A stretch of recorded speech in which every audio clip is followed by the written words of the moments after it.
Hello, welcome to economics classes. आज हम economics में इन्वेस्टमेंट के बारे में पढ़ने वाले हैं। इन्वेस्टमेंट या निवेश हिंदी में कहते हैं, विनियोग कहते हैं, निवेश कहते हैं, इंग्लिश में इन्वेस्टमेंट कहते हैं। तो जैसा कि हम जानते हैं कि इन्वेस्टमेंट सेविंग जो बचत होता है उसी को हम इन्वेस्टमेंट कहते हैं। जैसे कि हमने पढ़ा है अभी, कंजम्पशन फंक्शन में भी पढ़ा था हमने, और किन्स के रोजगार थियरी में भी पढ़ा था कि आय के दो भाग होते हैं, एक तो कंजम्पशन और एक सेविंग। तो कंजम्पशन, किसी व्यक्ति को, उपभोक्ताओं को जब आय मिलता है तो वो या तो उपभोग करता है, कुछ भाग तो उपभोग करता है, रोटी कपड़ा मकान या अपनी आवश्यकता वस्तुओं पर खर्च करता है, और कुछ भाग जरूर अनिवार्य रूप से वो बचाता है, क्योंकि भविष्य की उसको अपनी सुरक्षा की चिंता रहती है। तो जो बचाता है वो बचत, जो सेविंग है वो सेविंग घर में तो रखता नहीं है, वो सेविंग बैंक में रखता है या किसी को उधार देता है। तो बैंक में रखता है। यदि कोई सेविंग घर में रखता है, जो सेविंग बचा बचा के 2 लाख 4 लाख होता जा रहा है, घर में रखा हुआ है, तो उसको हम बुद्धिमान व्यक्ति नहीं कहेंगे, क्योंकि बैंक तो उस पर इंटरेस्ट देता है। तो क्योंकि वैल्यू ऑफ मनी कम होती है, तो घर में रखने से उसका वैल्यू कम होता जा रहा है। तो हर व्यक्ति जो सेविंग करता है तो बैंक में रखता है, बैंक में सेविंग रखता है। तो वो सेविंग पे बैंक एक तो इंटरेस्ट देता है, दूसरा बैंक उस सेविंग को लोगों को लोन के रूप में घुमाता है, लोगों को लोन देता है, और वह लोन ही इन्वेस्टमेंट हो जाता है। क्योंकि जो लोन दिया जाता है तो लोग उस लोन को लेते हैं, अब लोग कई लाख रुपए करोड़ों रुपए लोन लेते हैं, तो कहीं न कहीं उत्पादन कार्यों में लगाने के लेते हैं। कोई मशीन बनाने का काम करता है, कोई वस्तुओं को, अनेक वस्तुएं हैं जो बनाई जाती हैं, तो उसमें इन्वेस्टमेंट किया जाता है। तो बचत इस रूप में इन्वेस्टमेंट हो जाता है। तो एक तो कंजम्पशन और दूसरा बचत, तो ये दो कार्य हो जाते हैं, और ये दोनों, कंजम्पशन और बचत, ये दोनों मिल करके टोटल इनकम के बराबर हो जाते हैं। तो जो बचत होता है वो इन्वेस्टमेंट हो जाता है। ऐसा हम किन्स के थ्योरी में पढ़ चुके हैं। और अर्थव्यवस्था तभी इक्विलिब्रियम में होगी जब जितना सेविंग हुआ वो सारा इन्वेस्टमेंट हो गया, यानी कि सारा खप गया। तो कंजम्पशन, जो उत्पादन हुआ आय, वो कंजम्पशन और इन्वेस्टमेंट के रूप में खप गया, तो आय बराबर हो जाएगा कंजम्पशन और इन्वेस्टमेंट के।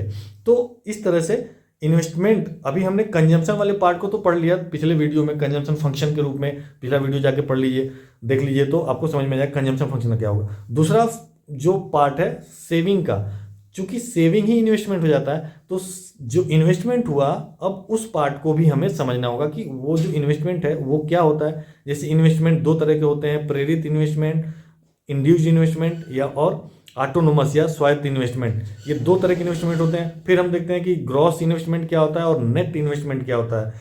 तो ये सारे कॉन्सेप्ट को इस वीडियो में समझने वाले हैं, तो इस वीडियो को ध्यान से देखिए। क्लास, आज हम विनियोग फलन के बारे में पढ़ेंगे, इन्वेस्टमेंट फंक्शन। इसी को विनियोग के सिद्धांत भी कहते हैं, थ्योरी ऑफ इन्वेस्टमेंट। तो विनियोग फलन क्या है, या निवेश फलन क्या है, इसको निवेश भी कहते हैं, निवेश फलन, या इंग्लिश में इन्वेस्टमेंट फंक्शन। इन्वेस्टमेंट फंक्शन क्या है, तो ये इसके अंतर्गत हम कुछ इंपॉर्टेंट कॉन्सेप्ट को देखेंगे और समझेंगे कि सकल इन्वेस्टमेंट, सकल विनियोग या ग्रॉस इन्वेस्टमेंट क्या है, नेट इन्वेस्टमेंट क्या है, ग्रॉस में से जब डिप्रिसिएशन घटा देते हैं तो नेट इन्वेस्टमेंट हो जाता है, प्रेरित या इंड्यूस्ड इन्वेस्टमेंट क्या है, और स्वायत्त या ऑटोनोमस इन्वेस्टमेंट क्या है। इन कुछ की पॉइंट्स को हम इसमें कवर करेंगे। तो चलिए स्टार्ट करते हैं। विनियोग फलन या विनियोग के सिद्धांत यहाँ पे लिखा है, इसको पढ़ सकते हैं, और इसको मैं थोड़ा सा एक्सप्लेन करूंगा। क्योंकि किन्स कमांडर कहता था, किन्स कहते थे कि जो आय है उसका दो रूप होगा, कंजम्पशन एंड सेविंग। या तो आदमी उपभोग करता है या तो सेविंग करता है, बचाता है। दो पार्ट होते हैं, जो उपभोग नहीं होता सेविंग हो जाता है। जब हम लोग कंजम्पशन पढ़ रहे थे या उपभोग पढ़ रहे थे, कंजम्पशन फंक्शन अभी पिछले वीडियो में हमने देखा डिटेल में, तो कंजम्पशन फंक्शन जब पढ़ रहे थे, तो कंजम्पशन फंक्शन में हमने देख लिया था कि कंजम्पशन, जैसे जैसे आय बढ़ता है तो कंजम्पशन बढ़ता है। लेकिन जब आय बढ़ता है, जितनी तेजी से बढ़ता है, कंजम्पशन उतनी तेजी से नहीं बढ़ता है। आय का बहुत कम हिस्सा कंजम्पशन पे खर्च होता है। जैसे जैसे अमीर होता जाता है आदमी, आय का कम ही भाग कंजम्पशन पे खर्च होता है, क्योंकि उसकी सारी आवश्यकताएं पूरी हो गई होती हैं। तो एस का भाग बढ़ता है, सेविंग का भाग बढ़ता है। तो व्यक्ति दो भाग करता है अपने आय का, सेविंग या कंजम्पशन। उन्होंने ये भी कहा कि जो सेविंग है वो ऑटोमेटिक इन्वेस्टमेंट हो जाएगा। तो इसलिए इस सूत्र को हम ऐसे लिख सकते हैं, y equal to c plus I. क्योंकि ये मान लिया गया कि जो सेविंग है वो ऑटोमेटिक इन्वेस्टमेंट होगा। कोई भी व्यक्ति अपने घर में पैसा नहीं रखेगा, व्यक्ति या तो इन्वेस्ट करेगा यहाँ कहीं जमीन खरीदेगा, घर बनवाएगा, या तो बैंक में रखेगा। सेविंग का जो फॉर्म है बैंक में रखेगा। ऐसा नहीं कि सेविंग 2 करोड़ रुपया लेकर के और घर में तिजोरी में लॉक करके रखेगा। ऐसे उसको हम इस अर्थशास्त्र में अध्ययन नहीं करते हैं। हम ये मान के चलते हैं कि सेविंग बैंक में रखा जाता है। जो भी सेविंग करता है व्यक्ति बैंक बैंक में रखता है, क्योंकि बैंक उसको ब्याज देता है, और बैंक उस पैसे को लोन पर घुमाता है, कर्ज देता है लोगों को, और उस पर इंटरेस्ट कमाता है, जिसको हम आर से डिनोट करते हैं। इंटरेस्ट कमाता है ये। और ये जो लोन लेते हैं लोग, ये फिर खर्चा करते हैं। कोई गाड़ियां खरीदता है, कोई इन्वेस्टमेंट करता है, कोई वस्तुएं बनाने में। तो हम यहाँ पे इन्वेस्टमेंट करने वाले खर्चे को ले रहे हैं कि इन्वेस्टमेंट करते हैं, कैपिटल गुड्स बनाते हैं या प्रोडक्शन करते हैं, वस्तुओं का आउटपुट होता है, तो इसको हम इन्वेस्टमेंट के रूप में ले ले रहे हैं। तो दो पार्ट हो गए, एक तो कंजम्पशन हो गया, वो तो उपभोग हो गया वही, और एक हो गया इन्वेस्टमेंट। जो सेविंग हुआ था वो इन्वेस्टमेंट हो गया, क्योंकि जो सेविंग था वो बैंक में गया और बैंक ने उसको लोन के रूप में जो जरूरतमंद है उन तक पहुंचा दिया, उसको इन्वेस्टमेंट हो गया। तो किन्स ने ये कहा कि ये दो रूप होते हैं अ, आय के, जो समग्र आय है, इसके दो रूप होंगे। या एक तो लोगों को द्वारा कंज्यूम किया जाएगा और एक लोगों द्वारा इन्वेस्टमेंट किया जाएगा। ये दोनों आपस में बराबर होंगे, यानी कि ये व्यय होगा, इन्वेस्टमेंट भी व्यय है और कंजम्पशन भी व्यय है। ये व्यय होगा और ये आय है, देश की आय है, और ये देश में टोटल व्यय है। तो इसको ये इक्विलिब्रियम में वही होगा जब ये दोनों बराबर हों। ये पार्ट कंजम्पशन और इन्वेस्टमेंट मिला करके आय के बराबर हो, यानी कि जो सेविंग है, सेविंग टोटल इन्वेस्टमेंट हो गया, लोगों ने घरों में नहीं बचाया। यदि सेविंग को इन्वेस्टमेंट नहीं होता है तो क्या होगा?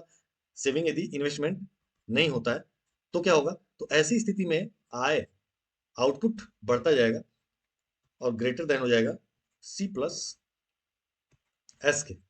ये बढ़ता जाएगा, और जब ये बढ़ेगा तो न बिका हुआ माल या इन्वेंट्री में वृद्धि होगा, डिमांड कम हो जाएगा और सप्लाई ज्यादा हो जाएगा।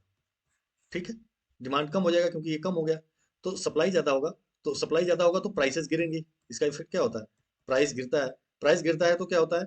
इन्वेस्टमेंट गिरेगा, आउटपुट गिरेगा। इससे क्या होगा? अनएम्प्लॉयमेंट बढ़ेगा, अनएम्प्लॉयमेंट बढ़ेगा। और इस प्रकार से फिर डिमांड, अनएम्प्लॉयमेंट बढ़ेगा तो फिर डिमांड बढ़ेगा, घटेगा, क्योंकि लोगों जेब में पैसे नहीं रहेंगे, वो खरीदारी नहीं करेंगे, तो डिमांड घटेगा। ऐसी इस तरह से हम डिप्रेशन में चले जाएंगे, अर्थव्यवस्था मंदी की स्थिति में, मंदी के चपेट में आ जाएगी और डिसइक्विलिब्रियम हो जाएगा। तो किन्स ने ये कहा कि असली रूप में जो आय है वो कंजम्पशन और इन्वेस्टमेंट के बराबर होगा, और यस, सेविंग इन्वेस्टमेंट के बराबर होगा। ये तो इन्वेस्टमेंट क्या है? इन्वेस्टमेंट, उन्होंने ये कहा कि विनियोग न केवल राष्ट्रीय आय का निर्धारित होता है, बल्कि साथ ही राष्ट्रीय द्वारा निर्धारित होता है। विनियोग एक और तो आय सृजन के माध्यम से अर्थव्यवस्था में मांग सृजित करता है, पर दूसरी ओर इसके कारण पूंजी स्टॉक में वृद्धि होती है, इसलिए इसके फलस्वरूप अर्थव्यवस्था में उत्पादन क्षमता में वृद्धि होती है। तो किन्स ने ये कहा कि इन्वेस्टमेंट,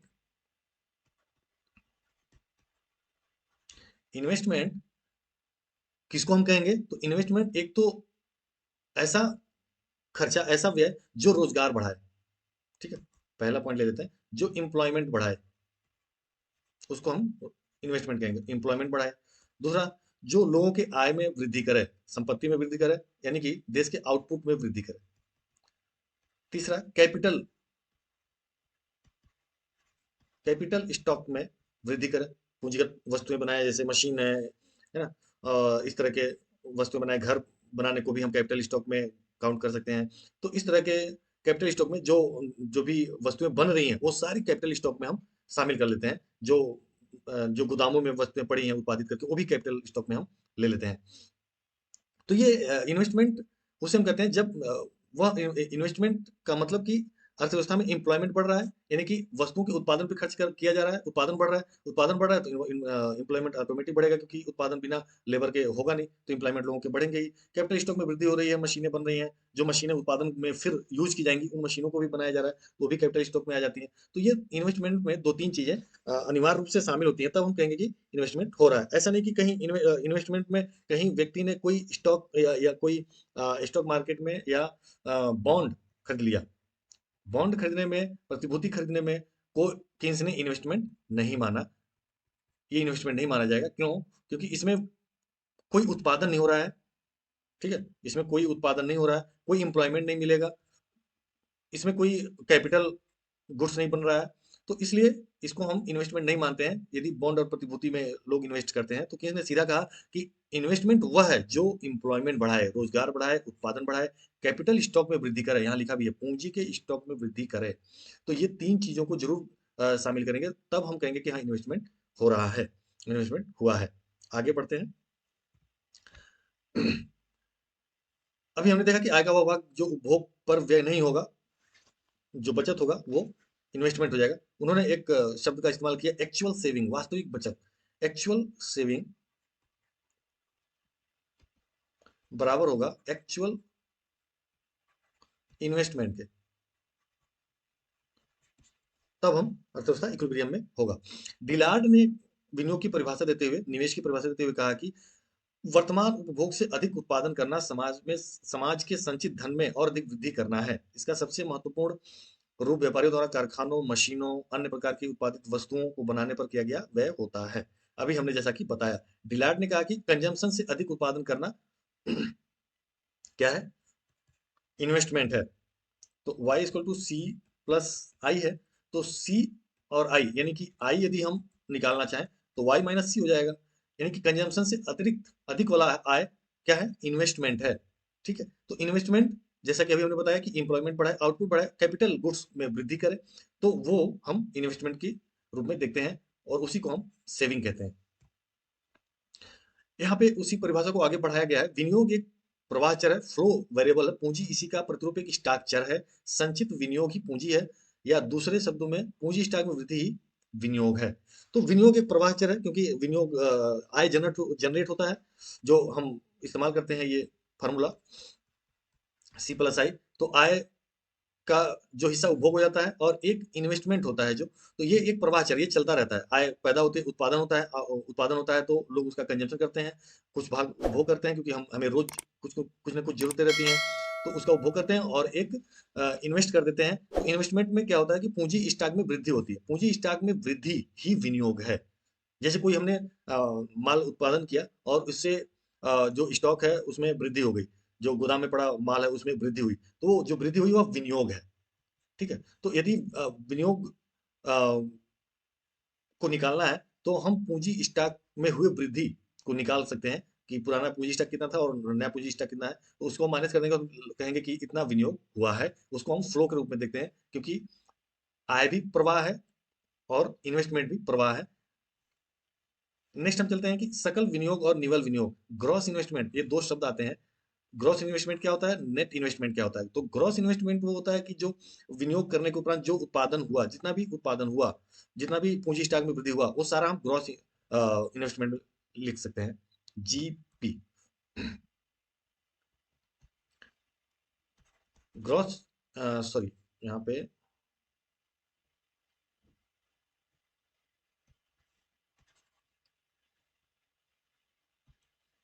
जी आई, ग्रॉस इन्वेस्टमेंट हो गया। ग्रॉस इन्वेस्टमेंट में हम सारा उत्पादन को काउंट कर लेते हैं, और उसके बाद ग्रॉस इन्वेस्टमेंट में से जब हम डेप्रिसिएशन को घटा देते हैं, डेप्रिसिएशन को घटा देते हैं, तो यह हमें नेट इन्वेस्टमेंट प्राप्त हो जाता है। उसको हम नेट इन्वेस्टमेंट या निवल शुद्ध निवेश कहते हैं। यहाँ पे लिखा है कि सकल विनियोग, विनियोग की संपूर्ण मात्रा को सकल विनियोग या ग्रॉस इन्वेस्टमेंट कहते हैं। इसमें से जब हम डेप्रिसिएशन को घटा देते हैं या प्रयुक्त पूंजी को घटा देते हैं तो इसे हम निवल निवल या शुद्ध इन्वेस्टमेंट कहते हैं। स्पष्ट है, यदि किसी समयावधि में सकल विनियोग की मात्रा प्रयुक्त पूंजी की मात्रा के बराबर हो तो उस अवधि में निवल विनियोग नहीं होगा। इस प्रकार पूंजी स्टॉक में वृद्धि ही निवल विनियोग है। पूंजी स्टॉक में जो अभी हम लोगों ने देखा ऊपर, पूंजी स्टॉक में वृद्धि ही शुद्ध विनियोग माना जाएगा। तो इसको समझने के लिए, जैसे कि हमने 100 मशीनों को बनाया, उत्पादन के मशीनों को बनाया, ठीक है, 100 उत्पादन के मशीनों को बनाया, तो यह हो गया ग्रॉस इन्वेस्टमेंट। 100 उत्पादन की मशीन बने, ये ग्रॉस इन्वेस्टमेंट हो गया। लेकिन अब इनमें से हमने 2 मशीनों को रिप्लेस करना पड़ा, नई टेक्नोलॉजी आ गई, 2 मशीन हमें रिप्लेसमेंट करने पड़े, -2।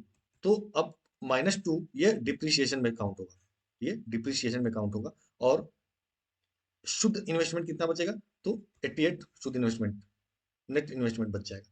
तो ग्रॉस इन्वेस्टमेंट में से जो सकल विनियोग होता है, निवेश होता है, वो टोटल जो इन्वेस्टमेंट हुआ, जो टोटल वस्तुएं बनाई गई और पूंजीगत वस्तुएं बनाई गई, वो टोटल इन्वेस्टमेंट में कितनी मशीनें बनाई, कितने वस्तुओं की स्टॉक में वृद्धि हुआ, उन सबको जोड़ लेते हैं और उसमें से हम डिप्रिसिएशन को घटा देते हैं, क्योंकि मशीनों में हमें घिसावट व्यय, वो घिसती है मशीनें रोज आए दिन, उसमें मेंटेनेंस के लिए खर्चा करना पड़ता है, मेंटेनेंस कराना पड़ता है, मशीनों के रख रखाव पे खर्चा होता है, तो वो हम माइनस करते हैं। तो जितना शुद्ध बचा वो हम नेट इन्वेस्टमेंट को में काउंट करेंगे।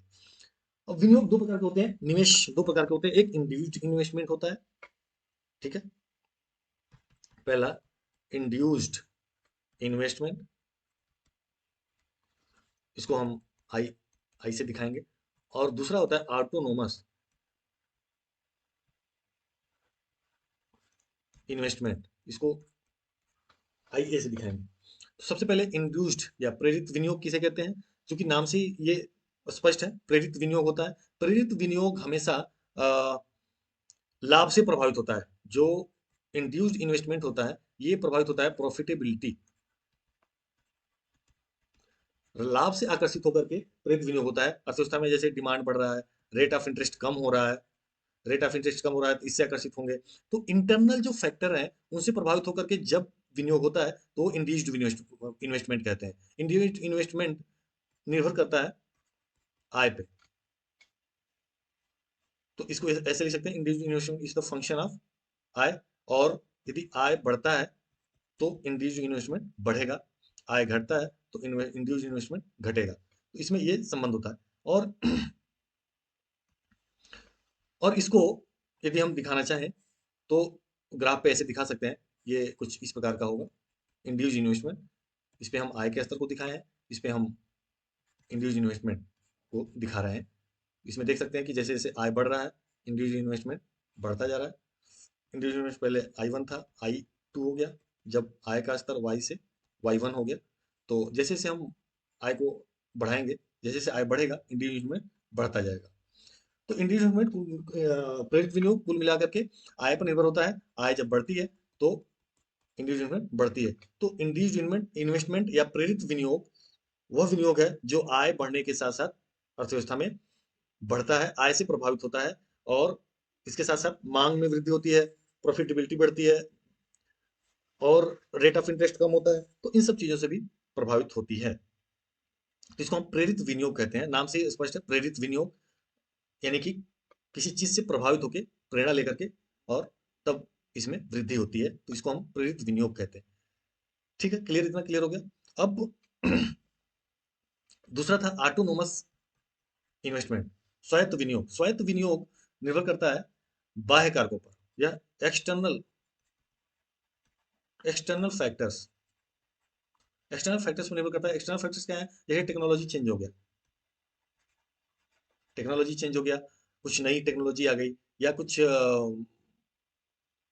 मंदी आ गई, जैसे देश में 1929 में महामंदी आ गई थी, तो ऐसे में किसी ने कहा कि गवर्नमेंट को क्या करना चाहिए, इन्वेस्टमेंट करना चाहिए। ऐसी स्थिति में क्योंकि प्रॉफिट की संभावना नहीं रहती है, प्रॉफिट नहीं मिलता है, तो बिना प्रॉफिट का कार्य केवल गवर्नमेंट कर सकती है, तो गवर्नमेंट को अर्थव्यवस्था में इन्वेस्ट करना चाहिए ताकि अर्थव्यवस्था को पुशअप मिल सके, अर्थव्यवस्था को एनर्जी मिल सके, ताकि अर्थव्यवस्था स्टार्ट हो सके, जो स्थिर हो गई है, जो स्टक हो गई है मंदी में जाकर के, वो फिर से आगे बढ़ सके। तो वो गवर्नमेंट एक्सपेंडिचर उस समय ऑटोनोमस इन्वेस्टमेंट कहलाएगा, स्वायत्त विनियोग कहलाएगा। इसके ऊपर किसी प्रॉफिट का या किसी मांग में वृद्धि का कोई प्रभाव नहीं रहता है, क्योंकि ये बिना किसी प्रेरणा के, बिना किसी प्रभाव के शुरू होता है।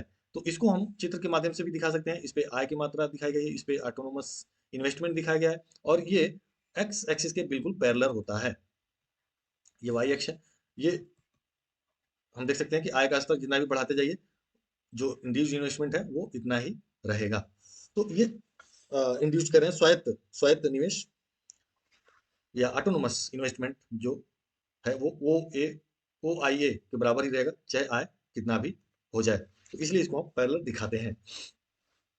अब यदि हम इन दोनों को एक साथ दिखाना चाहें तो उसको हम यूं दिखा सकते हैं, ये इंड्यूस इन्वेस्टमेंट जैसा हमने अभी दिखाया, ये आय का स्तर है, और इस पे हम दोनों विनियोग को दिखाए दिखाए हैं, आई ए और आई को, यानी प्रेरित विनियोग, और ऑटोनोमस इन्वेस्टमेंट और induced investment. Induced investment zero से शुरू होता है, क्योंकि यदि आय जीरो है तो इंड्यूस्ड इन्वेस्टमेंट भी, एक मिनट, तो इंड्यूस्ड इन्वेस्टमेंट भी जीरो होगा। ठीक है। और प्रेरित विनियोग ओ आर के बराबर होगा।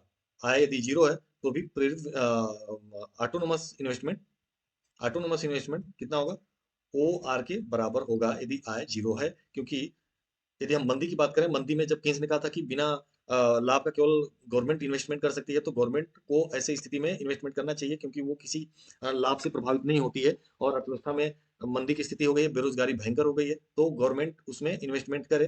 तो वो जो इन्वेस्टमेंट होता है बिना किसी अ, लाभ के आकर्षण के, तो वो ऑटोनोमस इन्वेस्टमेंट कहलाता है या स्वायत्त विनियोग कहलाता है।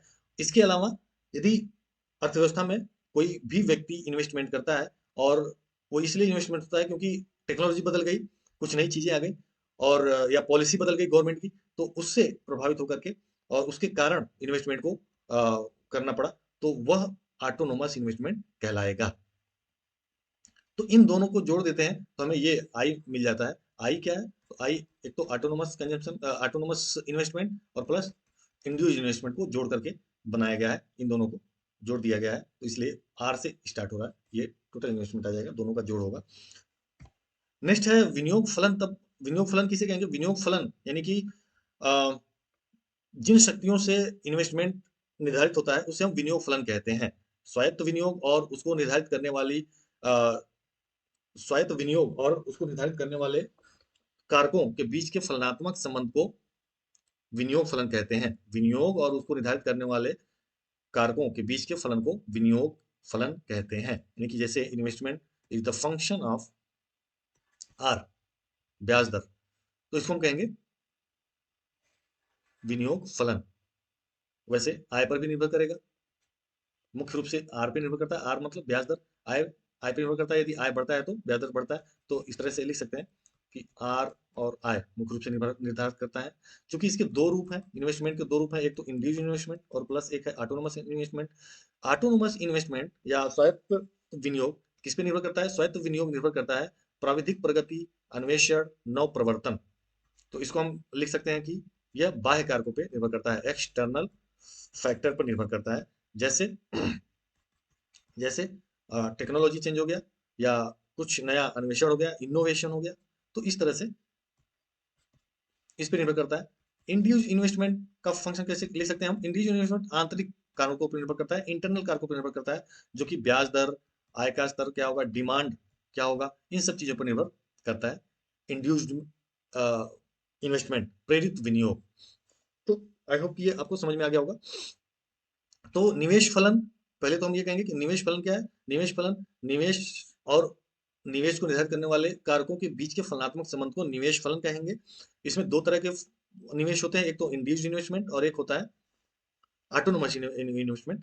और ऑटोनोमस इन्वेस्टमेंट निर्धारित होता है एक्सटर्नल फैक्टर से, जैसे टेक्नोलॉजी चेंज हो गया, टेक्नोलॉजी या इनोवेशन कुछ आ गया, तो उससे प्रभावित होता है ऑटोनोमस। कोई नई तकनीकी आ गई, जैसे बटन का मोबाइल छोड़ करके और अब स्मार्टफोन आ गया, तो बटन का मोबाइल तो कोई बनाएगा नहीं, फटाफट वो चेंज करते हैं मशीनरी और फटाफट लगाते हैं, तो वो ऑटोनोमस इन्वेस्टमेंट कहलाएगा, क्योंकि वो तो प्रॉफिट तो बाद में होगा।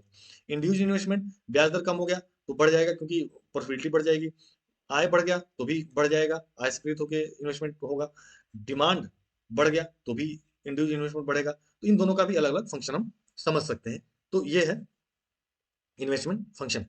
आई होप कि वीडियो समझ में आएगा।